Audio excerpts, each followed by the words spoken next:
La transition de l'école élémentaire à l'école secondaire est une période stimulante et représente une étape importante. The transition between grade 8 to grade 9 for high school, it's not an easy transition for a lot of teenagers.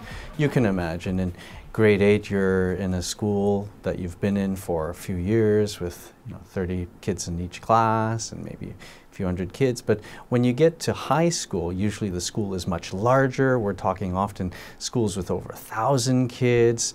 Ce qui peut aider l'élève, c'est la manière dont il socialise. Le fait de se sentir intégré à son groupe, le sentiment d'appartenance à l'école peut beaucoup aider. Donc, comment est-ce que ce sentiment d'appartenance-là peut se développer? Ça peut être en joignant une équipe sportive. Ça peut être en joignant un groupe spécifique, comme par exemple, il y a des groupes d'action, des groupes de bénévoles.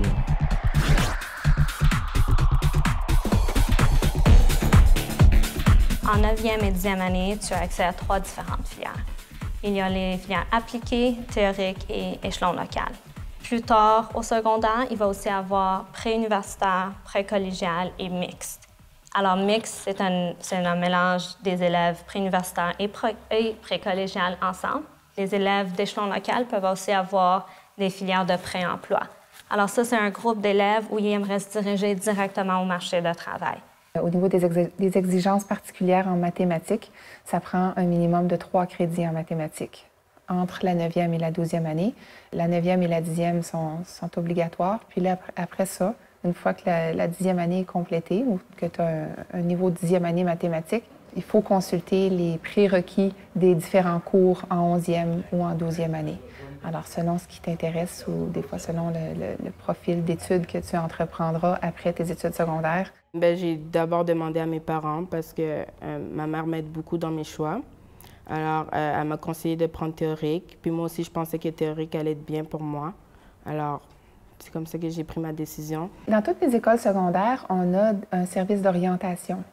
Alors, probablement que si un parent se sent un petit peu désemparé par rapport aux prérequis et par rapport au cheminement que son enfant doit prendre pour être certain d'avoir toutes les portes ouvertes quand il va avoir terminé son secondaire, la première personne ressource à qui je penserais, moi, ça serait l'orienteur ou l'équipe d'orientation de son école. Lors de cette transition vers l'école secondaire, il est important de se préparer en vue d'une autre grande transition, soit celle de l'école secondaire, aux études postsecondaires et au reste de sa vie. Il est tout à fait normal que les adolescents se sentent anxieux ou incertains. Ils ne sont pas seuls. Je dirais que la mission fondamentale du conseil d'orientation dans une école, c'est d'aider les élèves à mieux se connaître. La connaissance de soi en orientation scolaire et professionnelle, ça veut dire 3 choses. Ça veut dire que je dois connaître mes aptitudes. Les aptitudes, c'est essentiellement ce que je peux faire, mes intérêts, ce que j'aime faire, et les valeurs, c'est-à-dire ce que je veux faire. Les valeurs, c'est des priorités dans ma vie. C'est des choses qui sont importantes et qui doivent être présentes dans ce que je fais. J'ai demandé à mes parents de m'aider un peu. Mon père il est plus fort en maths. Et j'ai demandé à l'orientrice de m'aider avec différents choix de cours. Mais vraiment, c'est toi qui choisis à la fin. Et si tu veux prendre préuniversitaire, tu veux prendre théorique, tu veux prendre appliqué, ça ne te dérange pas. Autant que c'est bon pour toi, que tu es capable d'être confortable dans la classe. C'est pas comparé aux personnes autour de toi, c'est vraiment juste pour toi. Puis à la fin, c'est pas pour faire plaisir à quelqu'un, c'est toi qui dois le faire. Les étudiants à l'université doivent être conscients qu'il y a beaucoup de services qui sont offerts dans les universités. Et il ne faut pas craindre ou avoir peur de les utiliser. Comme ici à l'Université d'Ottawa, mais c'est le cas de toutes les universités ontariennes, il y a un service de counseling de carrière pour aider les étudiants et les étudiantes à préciser leur projet.